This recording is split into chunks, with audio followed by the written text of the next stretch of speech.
Nous poursuivons nos réflexions sur l'épître aux Hébreux, chapitre 11. On ne connaît pas l'auteur, d'ailleurs, de l'épître aux Hébreux. Il n'a pas été identifié. Certains pensent que c'est Paul. Enfin, peu importe. On croit que c'est le Saint-Esprit qui a inspiré cette merveilleuse épître aux Hébreux. Et nous considérons donc les diverses facettes de la foi. On va lire ensemble dans Hébreux 11, tout d'abord, et on lira ensuite un autre texte dans le livre de la Genèse au chapitre 5. Hébreux 11, versets 5 à 6, nous sommes arrivés à Hénoch. Hébreux 11, versets 5 et 6. C'est par la foi qu'Hénoch fut enlevé pour qu'il ne voie point la mort. Et il ne parut plus parce que Dieu l'avait enlevé, car avant son enlèvement, il avait reçu le témoignage qu'il était agréable à Dieu. Or, sans la foi, il est impossible de lui être agréable, car il faut que celui qui s'approche de Dieu croie que Dieu existe et qu'il est le rémunérateur de ceux qui le cherchent. Et puis une lecture parallèle dans le livre de la Genèse au chapitre 5, verset 21, où nous découvrons Hénoch plus précisément. Genèse 5, verset 21. Hénoch, âgé de 65 ans, engendra Métouchéla. Hénoch, après la naissance de Métouchéla, marcha avec Dieu 300 ans. À l'époque, on vivait plus longtemps que maintenant. Il marcha avec Dieu 300 ans et il engendra des fils et des filles. Tous les jours d'Hénoch furent de 365 ans. Hénoch marcha avec Dieu, puis il ne fut plus parce que Dieu le prit. Amen. Précédemment, dans l'épître aux Hébreux, il est fait référence à un autre personnage, Abel, qui, lui, nous montre la foi qui rend juste. Et cette foi est basée sur le principe du sacrifice. Et bien entendu, ça nous renvoie à la foi dans le sacrifice de Jésus, par lequel nous sommes sauvés, rendus justes devant Dieu. C'est donc avec Abel que commence la foi que Dieu agrée, a pour point de départ notre confiance placée dans le sacrifice de Jésus pour notre salut. Mais dans notre texte de ce soir, nous abordons une autre facette de la foi. La précédente concernait la foi qui rend juste, sur la base du sacrifice. Et ici, la foi d'Hénoch est ce que j'appelle la foi fidélité. C'est la suite logique de la foi d'Abel. Et de la même manière, pour nous qui avons cru en Jésus, la suite logique est de marcher fidèlement avec lui jusqu'à ce que nous fermions les yeux et partions dans la gloire, dans sa présence. La foi d'Hénoch a donc consisté à marcher fidèlement avec Dieu. Le texte nous dit qu'Hénoch marcha avec Dieu 300 ans. Puis, il ne fut plus parce que Dieu le prit. La foi d'Hénoch est le reflet d'une vie qui a été agréable à Dieu. Alors que savons-nous d'Hénoch avec les textes bibliques? Eh bien, très peu de choses. À savoir qu'il était le 7e patriarche avant le déluge, qu'il descend d'Adam par Seth, qu'il a eu un fils à 65 ans qu'il a appelé Métouchéla. Par conséquent, il avait une épouse, il avait une vie de famille, et qu'il vécut en tout 365 ans, puis il fut enlevé par Dieu sans passer par la mort. On pourrait être frustré de ne connaître que cela de sa vie. On ne sait pas s'il a influencé sa génération en tant qu'homme de foi. On ne sait pas s'il a entrepris des choses pour sa ville, pour sa région ou même son pays pour donner gloire à Dieu. Est-il allé prêcher aux grands de son époque? On ne le sait pas non plus. A-t-il vécu des miracles semblables à ceux d'Élie et d'Élisée? On n'en sait rien. Mais ce que l'on sait semble cependant suffisant. Parce que le Saint-Esprit n'a pas estimé nécessaire qu'on en sache plus, l'essentiel étant dit. Et qu'est-ce qui est dit à son sujet? Qu'il marcha avec Dieu. 300 ans, et qu'avant son enlèvement, il avait reçu le témoignage qu'il était agréable à Dieu. Ce qui veut dire que ce n'est pas tant ce qu'il a fait qui importait aux yeux de Dieu, mais ce qu'il était devant Dieu et avec Dieu. Et ça, je crois que c'est quelque chose de très important pour nous. Ça ne veut pas dire qu'il ne faut rien faire, au contraire. Mais ce qui est avant tout essentiel, c'est ce que nous sommes devant Dieu et avec Dieu à l'image d'Hénoch. Et si, bien-aimés, après notre mort, notre vie pouvait être résumée de la même manière que celle d'Hénoch, ce serait formidable. Marie-Jo, Luc, Antoinette, Rachel, Solange, Jacques, Micheline, etc., les bien-aimés que vous êtes ici présents, marchèrent avec Dieu depuis leur conversion, puis Dieu les prit avec lui. Belle épitaphe, ça, hein? Belle inscription sur les pierres tombales.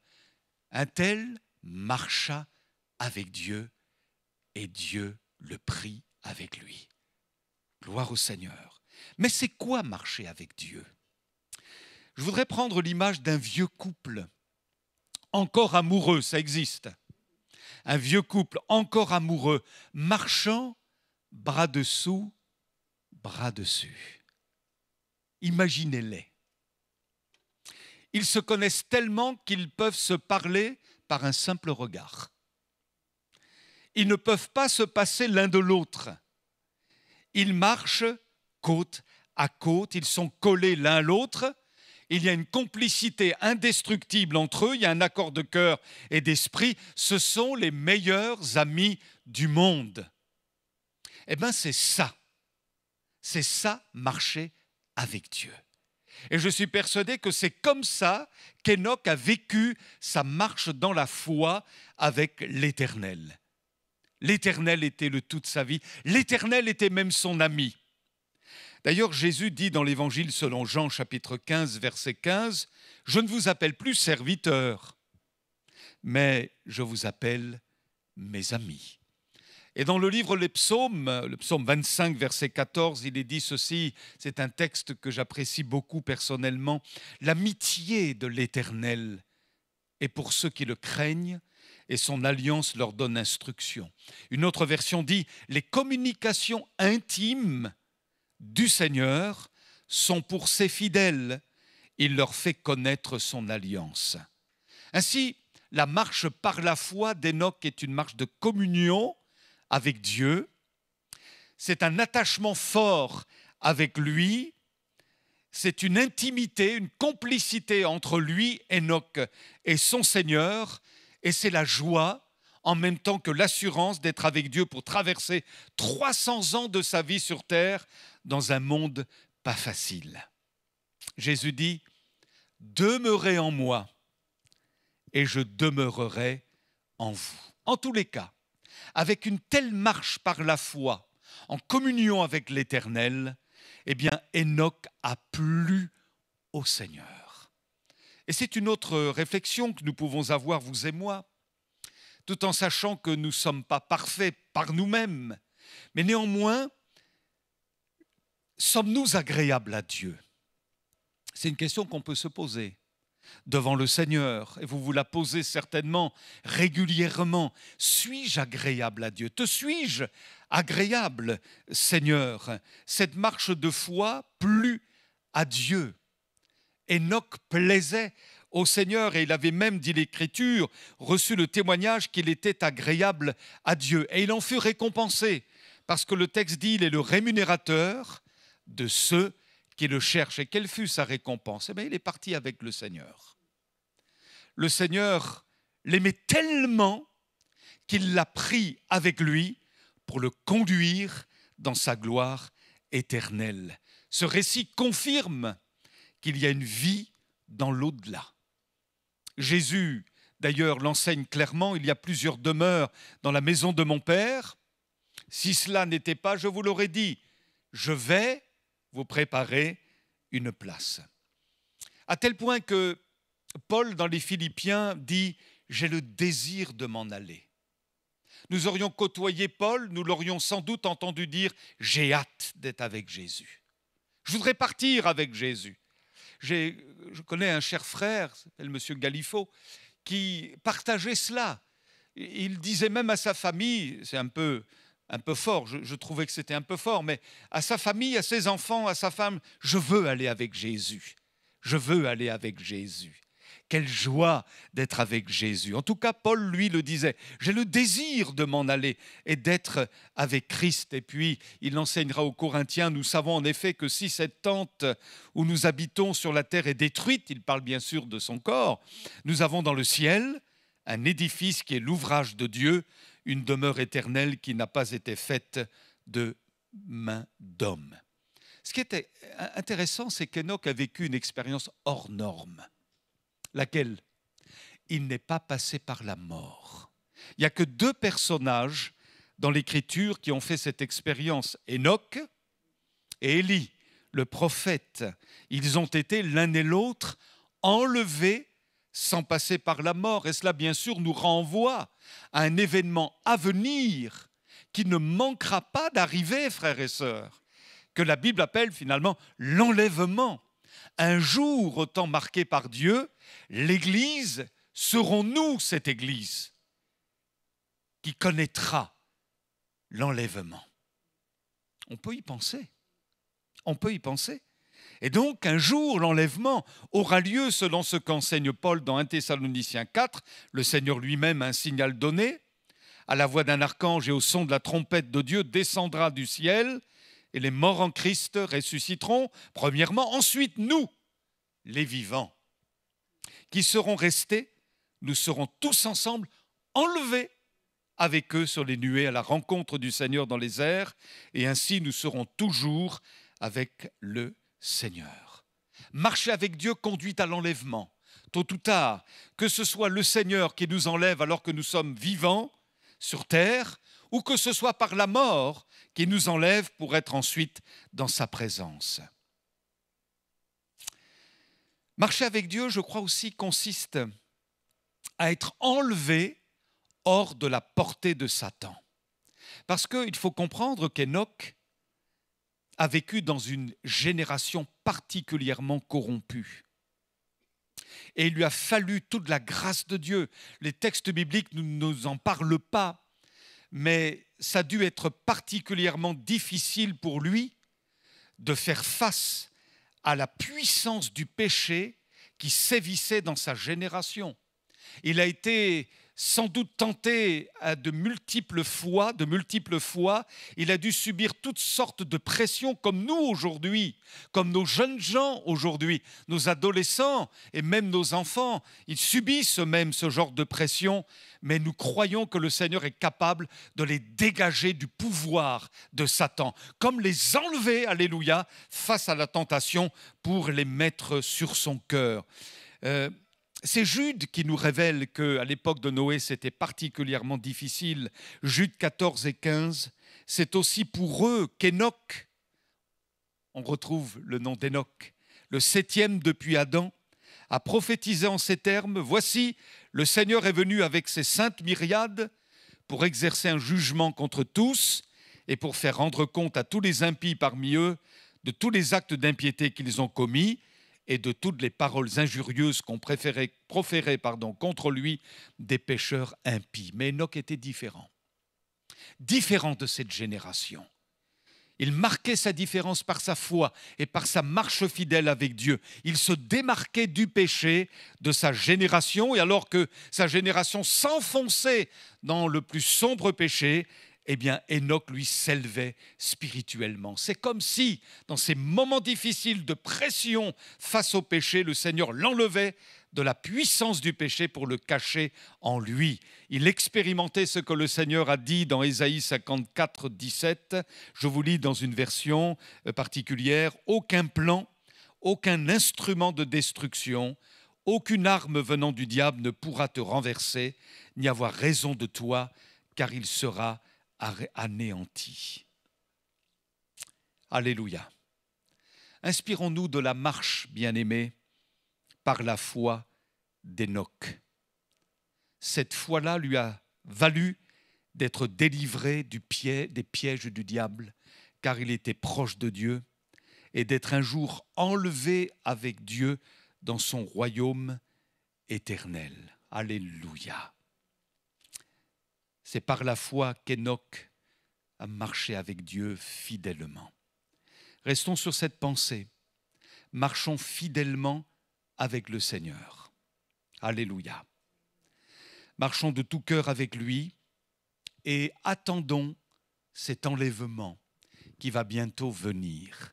Les pressions de tous ordres se manifestent pour chacune de nos vies, pour nos enfants et nos petits-enfants. Mais restons fidèles les uns et les autres et imitons Hénoch qui a marché, selon l'image que j'ai utilisée, bras dessous, bras dessus avec Dieu. Est-ce que Jésus est votre ami? Est-ce que vous avez cette relation privilégiée avec lui? Amen. Est-ce que vous traversez vos années sur terre en compagnie de votre Jésus? Je crois que oui, chacun pour notre part. Eh bien que finalement, on ne dise peut-être pas grand-chose de nous le jour de notre inhumation, puisqu'on ne dit pas grand-chose d'Hénoch dans la Bible, mais si au moins on pouvait dire « il a marché avec Dieu fidèlement comme Hénoch ». C'est gagné. Amen. C'est gagné.